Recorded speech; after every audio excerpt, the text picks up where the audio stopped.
దేవుని పరిశుద్ధ నామమునకు మహిమ కలుగునుగాక.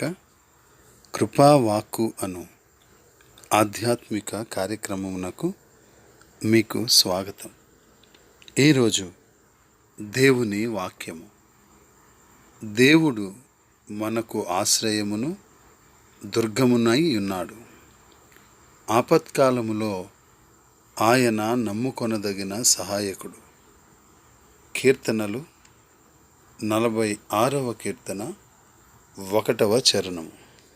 ప్రియులరా, సైన్యాలు, కోటలు, ప్రాకారాలు, మానవ బలం, ఎత్తుగడలు కాదు కానీ దేవుడే తన ప్రజలకు ఆశ్రయం, బలం, సహాయం.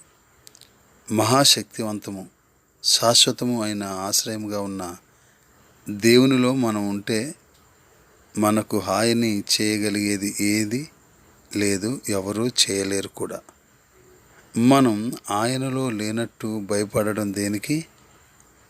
ఇక్కడ వర్ణించబడిన ప్రకృతి సిద్ధమైన విపత్తులకైనా లేక జనాల్లో, మానవ సమాజాల్లో తలెత్తే అలజడులకైనా విశ్వాసులు భయపడనవసరం లేదు.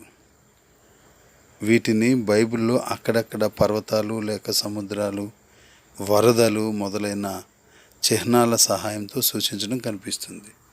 కనుక ప్రియులారా, ఈ లోకంలో ఆపత్కాలము అనే పదాన్ని మనం ఆలోచన చేస్తే ఏ ఆపద సంబంధించిన నీ జీవితంలో సహాయకుడిగా, ఆశ్రయంగా దేవుడు మాత్రమే ఉంటాడు.